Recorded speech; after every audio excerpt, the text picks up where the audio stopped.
Question number 28. If the midpoint of the line segment joining the point A and B is P, तो A और B कोई line है, उसका mid point क्या है? P है। ये आपके पास AB कोई लाइन है,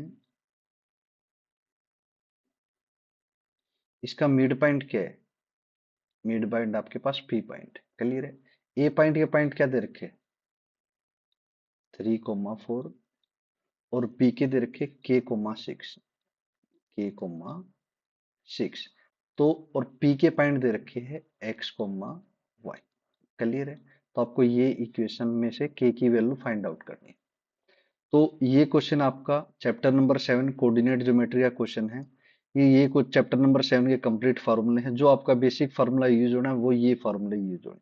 क्लियर है? तो क्वेश्चन पे चलते हैं। क्वेश्चन पे जो बेसिक फार्मूला वो लिख लेते हैं। बेसिक फार्मूला x किसके इक्वल होता है?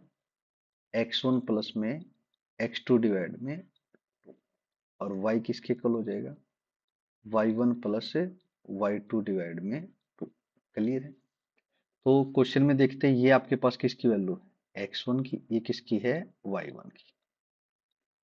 k की वैल्यू आपकी x2 की है और 6 आपके पास y2 है। ये आपको क्या दे रखा है? मिड पॉइंट दे रखा। तो मिड पॉइंट है तो 1:1 में ही ब्रेक डाउन हो जाएगा। तो हमें x और y की वैल्यू निकाले। सबसे पहले x की वैल्यू निकालने के। x का फॉर्मूला क्या होता है?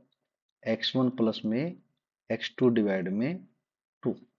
तो x1 की वैल्यू हमारे पास कितनी है? x1 की वैल्यू 3 है। 3 प्लस में x2 की वैल्यू आपके पास k, 3 प्लस k डिवाइड में 2। अब y की वैल्यू फाइंड आउट करेंगे।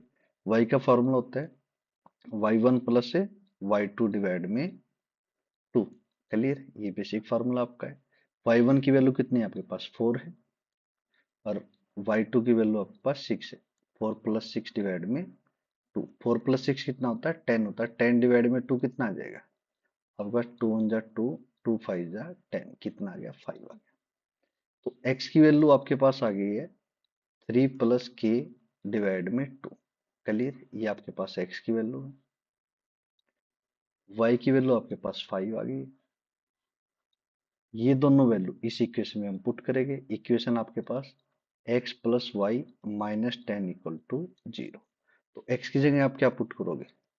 3 प्लस k डिवाइड में 2 और y की जगह आप क्या पुट करोगे? 5 पुट करोगे। क्लियर? x और y की वैल्यू आपने यहां से ले ली। तो प्लस का 5 माइनस का 10 कितना हो जाएगा? माइनस का 5। 3 प्लस k डिवाइड में 2 माइनस 5 इक्वल टू 0। 5 उस साइड जाएगा, राइट हैंड साइड क्या हो जाएगा आपके पास? 3 प्लस k डिवाइड में 2 इक्वल टू प्लस का 5। 2 ऊपर जाके मल्टीप्लाई हो जाएगा। तो 3 plus k equal to 5 multiply में 2। यहाँ 3 प्लस है तो राइट हैंड साइड जाके किसका हो जाएगा? माइनस का हो जाएगा। 5 2 जा 10 माइनस 3। ठीक है? 10 माइनस 3 7। तो k की वैल्यू आपके पास कितनी आ गई? 7। k की वैल्यू आपको फाइंड आउट करनी थी और k की वैल्यू कितनी आ गई है? 7। So please like share and subscribe my PK study classes channel.